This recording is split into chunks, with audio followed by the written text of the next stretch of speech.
Hi friends, GK മെൻസിൻ്റെ പുതിയ ക്ലാസ്സിലേക്ക് എല്ലാവർക്കും സ്വാഗതം. ഇന്നത്തെ ക്ലാസ് +1 ബയോളജി സയൻസ് എടുത്തിരിക്കുന്ന കുട്ടികൾക്ക് വേണ്ടിയിട്ടുള്ള സ്പെഷ്യൽ ക്ലാസ്സാണ്. ക്ലാസ്സുകൾ സീരീസ് ആയി അപ്ലോഡ് ചെയ്യുന്നതായിരിക്കും. ഈ +1 NCERT ബയോളജി ടെക്സ്റ്റ് ബുക്കിനകത്ത് മൊത്തം 20 ചാപ്റ്റേഴ്സാണുള്ളത്. ആ 20 ചാപ്റ്റേഴ്സിൻ്റെ ബോട്ടണി സുവോളജി എന്ന് രണ്ടായിട്ടായിരിക്കും നിങ്ങൾക്ക് പഠിക്കാനുള്ളത്, രണ്ടായിട്ടായിരിക്കും എക്സാമും. ഇതിൽ ബോട്ടണിയിലും സുവോളജിയിലും ഏതൊക്കെ ചാപ്റ്റേഴ്സ് വരും എന്നുള്ളതിനെക്കുറിച്ചുള്ള ഒരു വീഡിയോ ഞങ്ങൾ ഓൾറെഡി അപ്ലോഡ് ചെയ്തിട്ടുണ്ട്. കാണാത്തവരത് ജസ്റ്റ് ഒന്ന് കാണുക. ഈ 20 ചാപ്റ്റേഴ്സിനെ പറ്റി നിങ്ങൾക്ക് ഒരു ഐഡിയ കിട്ടും ഏതൊക്കെയാണ് നിങ്ങൾക്ക് പഠിക്കാനുള്ളത് എന്ന്. ക്ലാസ്സുകൾ മുഴുവനായി കാണാൻ ശ്രമിക്കുക. ഒപ്പം ക്ലാസ്സുകൾ ഇഷ്ടപ്പെടുകയാണെങ്കിൽ ഞങ്ങളുടെ ചാനൽ ഒന്ന് സബ്സ്ക്രൈബ് ചെയ്യുക. നിങ്ങളുടെ സജഷൻസ് ആൻഡ് ഫീഡ്ബാക്സ് കമൻറ്റ് ബോക്സിൽ രേഖപ്പെടുത്തുക. അപ്പോൾ നമുക്ക് സ്റ്റാർട്ട് ചെയ്യാം.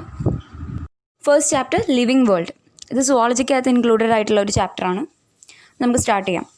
ഈ ചാപ്റ്റർ സ്റ്റാർട്ട് ചെയ്യുന്നത് ലിവിങ് ഓർഗാനിസത്തിൻ്റെ കുറച്ച് ഫീച്ചേഴ്സ് പറഞ്ഞിട്ടാണ്. നമ്മൾ ചെറിയ ക്ലാസ്സിൽ പഠിച്ചിട്ടുള്ള ഫീച്ചേഴ്സാണ്. ലിവിങ് ഓർഗാനിസത്തിൻ്റെ ഡിഫൈൻ ചെയ്യാൻ പറഞ്ഞാൽ നമ്മൾ എങ്ങനെയൊക്കെയാണ് പറയുക? Living organisms grow, reproduce, respire, they are having cellular organisation, metabolism, ability to self replicate, ഇങ്ങനെയൊക്കെ വെച്ചിട്ടാണ് നമ്മൾ പറയുന്നത്. അപ്പോൾ ഇവിടെ നമ്മൾ കുറച്ചുകൂടെ ഡീറ്റെയിൽഡ് ആയിട്ട് പഠിക്കുകയാണ്. ഈ പറഞ്ഞ കാര്യങ്ങളെല്ലാം ഒരു ലിവിങ് ഓർഗാനിസത്തിൻ്റെ ഡിഫൈനിങ് ഫീച്ചറായിട്ട് എടുക്കാൻ പറ്റുമോ എന്നാണ് നമ്മൾ പഠിക്കാൻ പോകുന്നത്. അപ്പോൾ ഓരോ ഫീച്ചേഴ്സ് ഒന്ന് നോക്കാം. First, living organisms grow. Living organisms വളരുന്നുണ്ട്. യെസ്, നമുക്കറിയാം ലിവിങ് ഓർഗാനിസത്തിൻ്റെ ഒരു ഇമ്പോർട്ടൻറ്റ് ഫീച്ചറാണ് ഗ്രോത്ത് എന്നുള്ളത്. അപ്പോൾ ആ ഗ്രോത്ത് എന്ന് പറയുന്ന കാര്യത്തെ, ആ പാരാമീറ്റർ ലിവിങ് ഓർഗാനിസത്തിൻ്റെ ഒരു വെൽ ഡിഫൈനിങ് ഫീച്ചറായിട്ട് നമുക്ക് പറയാൻ പറ്റുമോ എന്നുള്ള കാര്യമാണ് നമ്മളിനി നോക്കാൻ പോകുന്നത്. ഇൻക്രീസ് ഇൻ ബോഡി മാസും ഇൻക്രീസ് ഇൻ നമ്പർ ഓഫ് സെൽസുമാണ് ഗ്രോത്തിൻ്റെ രണ്ട് പാരാമീറ്റേഴ്സ്. ഒരു ഓർഗാനിസം വളരുന്നതിനനുസരിച്ച് അതിൻ്റെ ബോഡി മാസ് കൂടും. അപ്പോൾ അതിനുണ്ടാകുന്ന വെയിറ്റ് ഗെയിൻ അല്ലെങ്കിൽ ബോഡി മാസിലുണ്ടാകുന്ന ഇൻക്രീസ് വളർച്ചയെ ഡിറ്റർമൈൻ ചെയ്യുന്ന ഒരു ഫാക്ടറാണ്. സെക്കൻഡ്, നമ്പർ ഓഫ് സെൽസിലുണ്ടാകുന്ന ഇൻക്രീസ്, അതായത് സെൽ ഡിവിഷൻ. സെൽ ഡിവിഷനും ഒരു ഇമ്പോർട്ടൻറ്റ് ഫാക്ടറാണ്. എല്ലാ ഓർഗാനിസംസും, അത് യൂണിസെല്ലുലർ ആയാലും മൾട്ടി സെല്ലുലർ ആയാലും, സെൽ ഡിവിഷൻ എന്ന് പറയുന്ന ഒരു പ്രോപ്പർട്ടി എക്സിബിറ്റ് ചെയ്യുന്നുണ്ട്. ഇപ്പം യൂണിസെല്ലുലർ ആണെങ്കിൽ നമുക്ക് അമീബയുടെ കേസ് എടുത്താൽ അമീബ സെൽ ഡിവിഷൻ കാണിക്കുന്നുണ്ട്. അത് റീപ്രൊഡക്ഷൻ്റെ ഒരു ഭാഗമായിട്ടാണ്. ബൈനറി ഫിഷൻ, ഫേവറബിൾ കണ്ടീഷൻസ് വരുമ്പോഴേക്കും അത് രണ്ടായിട്ട് ഡിവൈഡ് ചെയ്ത് പോകും. അത് സെൽ ഡിവിഷനാണ്. ഒരു സെല്ല് തന്നെ രണ്ടായിട്ട് ഡിവൈഡ് ചെയ്ത് രണ്ട് ഡോട്ടർ സെൽസ് ആയിട്ട് ഫോം ചെയ്യും. അവിടെ സെൽ ഡിവിഷൻ എന്ന് പറഞ്ഞാൽ റീപ്രൊഡക്ഷനാണ്.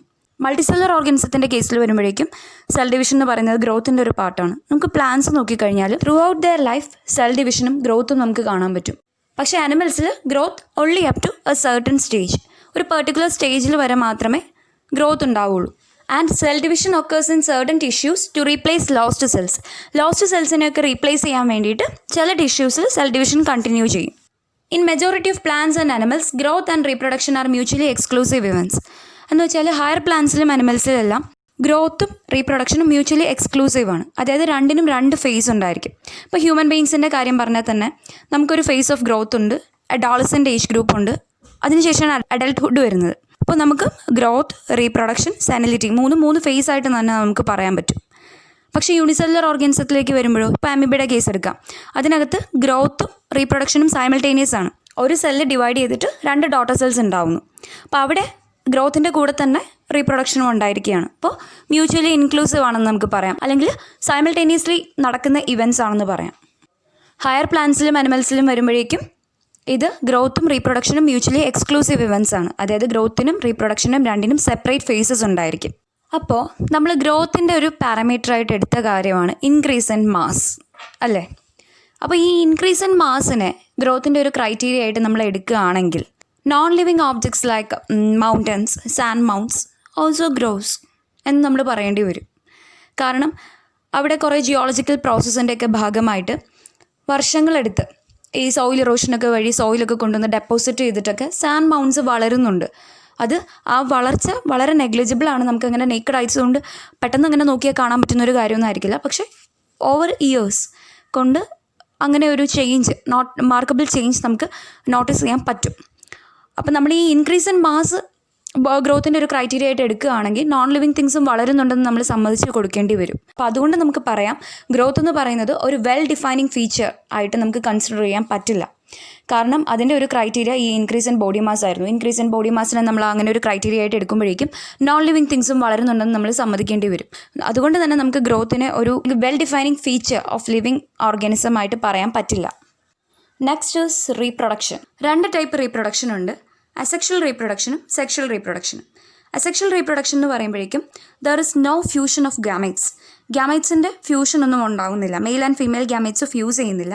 പക്ഷേ അവിടെ എന്താ സംഭവിക്കുന്നതെന്ന് വെച്ചാൽ ഒരു പാരൻറ്റ് സെല്ല് തന്നെ ഫേവറബിൾ കണ്ടീഷൻസ് ഉണ്ടാകുമ്പോൾ ഡിവൈഡ് ചെയ്യുന്നു, 2 ഡോട്ടർ സെൽസ് പ്രൊഡ്യൂസ് ചെയ്യുന്നു. നമ്മൾ എക്സാമ്പിൾ അമീബയുടെ കേസിൽ കണ്ടതാണ്.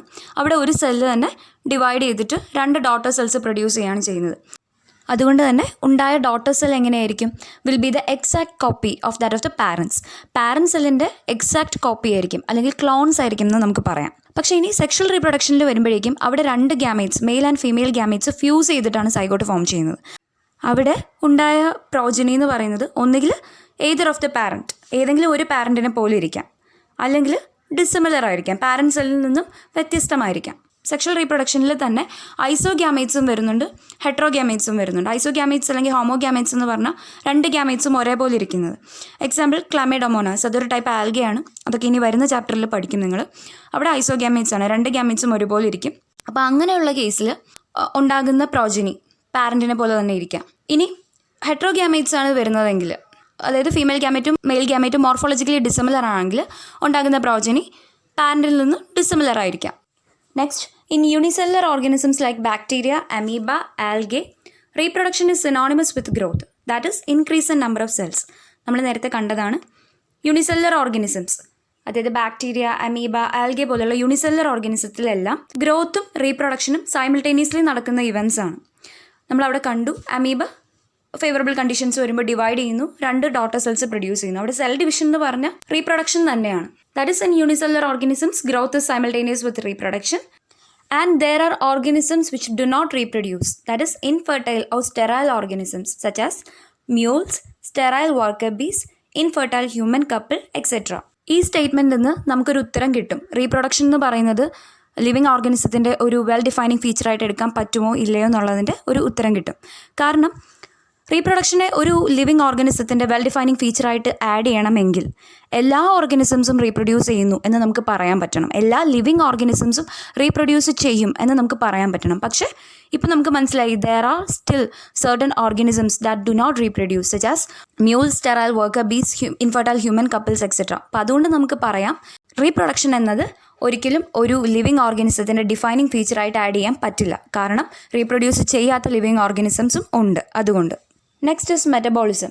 Metabolism is the sum total of all the chemical reactions occurring in our body. നമ്മുടെ ശരീരത്തിൽ നടക്കുന്ന എല്ലാ കെമിക്കൽ റിയാക്ഷൻസിനെയും കൂടി ചേർത്ത് പറയുന്ന ഒരു ടേമാണ് മെറ്റബോളിസം. എല്ലാ ലിവിങ് ഓർഗാനിസംസും മെറ്റബോളിസം എക്സിബിറ്റ് ചെയ്യുന്നുണ്ട്. നോൺ ലിവിങ് ഓർഗാനിസത്തിന് മെറ്റബോളിസം ഇല്ല. അതുകൊണ്ട് തന്നെ നമുക്ക് പറയാം metabolism is a well defining feature of a living organism. Metabolic reactions can be demonstrated outside the body in cell free systems. ഒരു ലിവിങ് സിസ്റ്റത്തിന് പുറത്ത് ഡിമോൺസ്ട്രേറ്റ് ചെയ്യുന്ന മെറ്റബോളിക് റിയാക്ഷൻസിനെ ആണ് നമ്മൾ ഐസൊലേറ്റഡ് മെറ്റബോളിക് റിയാക്ഷൻസ് അല്ലെങ്കിൽ ഇൻ വിട്രോ മെറ്റബോളിക് റിയാക്ഷൻസ് എന്നൊക്കെ പറയുന്നത്. അത്തരം മെറ്റബോളിക് റിയാക്ഷൻസ് ലിവിങ് റിയാക്ഷൻസ് ആയിരിക്കും. അടുത്ത ഫീച്ചർ സെല്ലുലാർ ഓർഗനൈസേഷൻ. നമുക്കറിയാം എല്ലാ ജീവികളും സെൽസ് കൊണ്ട് നിർമ്മിതമാണ്. Cell is a basic or fundamental unit of life. അത് അമീബയൊക്കെ പോലെ യൂണിസെല്ലുലർ ഓർഗാനിസം ആവാം, പ്ലാന്റ്സ്, ആനിമൽസ് ഒക്കെ പോലെ higher level multicellular organism ആവാം. എന്ത് തന്നെ ആയാലും സെല്ലാണ് ബേസിക് യൂണിറ്റ്. ഒരു ജീവിയുടെ അടിസ്ഥാനപരവും ജീവധർമ്മപരവുമായ ഏറ്റവും ചെറിയ ഘടകം സെല്ലാണ്. അതുകൊണ്ട് തന്നെ നമുക്ക് പറയാം സെല്ലുലാർ ഓർഗനൈസേഷൻ എന്ന് പറയുന്നത് ലിവിങ് തിങ്സിൻ്റെ ഒരു ഡിഫൈനിങ് ഫീച്ചറാണെന്ന് പറയാം. Next, consciousness. The most obvious and technically complicated feature of all living organisms. ഒരു ഓർഗാനിസത്തിന് അതിൻ്റെ സറൗണ്ടിങ്ങിനെ അല്ലെങ്കിൽ എൻവയോൺമെൻറ്റിനെ സെൻസ് ചെയ്യാനുള്ള കഴിവിനെയാണ് കോൺഷ്യസ്നെസ് എന്ന് പറയുന്നത്. അല്ലെങ്കിൽ അതിന് ചുറ്റുമുണ്ടാകുന്ന സ്റ്റിമുലസിന്, എൻവയോൺമെൻറ്റൽ സ്റ്റിമുലസിന്, അത് ഫിസിക്കലോ കെമിക്കലോ ബയോളജിക്കലോ എന്ത് തരത്തിലുള്ള സ്റ്റിമുലസ് ആയാലും ആ സ്റ്റിമുലസിനോട് റെസ്പോണ്ട് ചെയ്യാനുള്ള ഒരു ഓർഗാനിസത്തിൻ്റെ കഴിവിനെയാണ് നമ്മൾ കോൺഷ്യസ്നെസ് എന്ന് പറയുന്നത്. എല്ലാ ലിവിങ് ഓർഗാനിസത്തിനും ഒരു ലെവൽ ഓഫ് കോൺഷ്യസ്നെസ് ഉണ്ട്. അത് പ്രോക്രിയോട്ട്സ് ആയാലും, പ്രോക്രിയോട്ട് എന്ന് പറയുമ്പോഴേക്കും ന്യൂക്ലിയസ് ഇല്ലാത്ത ഓർഗാനിസത്തിനെയാണ് നമ്മൾ പ്രോക്രിയോട്ട്സ് എന്ന് പറയുക. യൂക്രിയോട്ട്സ് എന്ന് പറഞ്ഞാൽ ന്യൂക്ലിയസ് ഉള്ള ഓർഗാനിസം. അപ്പോൾ പ്രോക്രിയോട്ട്സ് ആയാലും യൂക്രിയോട്ട്സ് ആയാലും യൂണിസെല്ലുലർ ആയാലും മൾട്ടി സെല്ലുലർ ആയാലും എല്ലാ ഓർഗാനിസത്തിനും അതിൻ്റെ എൻവയോൺമെൻറ്റ് സെൻസ് ചെയ്യാനുള്ള ഒരു കഴിവുണ്ട്, അല്ലെങ്കിൽ കോൺഷ്യസ്നെസ് ഉണ്ട്. നമുക്ക് ഹ്യൂമൻസിനാണെങ്കിൽ നമ്മുടെ എൻവയോൺമെൻറ്റ് സെൻസ് ചെയ്യാൻ വേണ്ടിയിട്ട് സെൻസ് ഓർഗൻസ് ഉണ്ട്. അതുപോലെ ഓരോ ലിവിങ് ഓർഗാനിസത്തിനും അതിൻ്റെ എൻവയോൺമെൻറ്റ് സെൻസ് ചെയ്യാനുള്ള കഴിവുണ്ട്, അല്ലെങ്കിൽ കോൺഷ്യസ്നെസ് ഉണ്ടെന്ന് പറയാം. അതിന് എക്സാമ്പിളാണ് photo period effects reproduction in seasonal breeders. Photo periodism എന്ന് പറയുമ്പോഴേക്കും ഡേ ലെങ്ത് അനുസരിച്ചിട്ട് എങ്ങനെ ഒരു ജീവി അതിൻ്റെ ഫിസിയോളജി അല്ലെങ്കിൽ അതിൻ്റെ ഫങ്ഷൻസ് റെഗുലേറ്റ് ചെയ്യുന്നു എന്നുള്ളതാണ് ഫോട്ടോ പീരിയോഡിസം കൊണ്ട് ഉദ്ദേശിക്കുന്നത്. അപ്പോൾ ഈ ഒരു ഫിനോമിനൻ സീസണൽ ബ്രീഡേഴ്സിൻ്റെ റീപ്രൊഡക്ഷനെ അഫക്റ്റ് ചെയ്യുന്നുണ്ട്.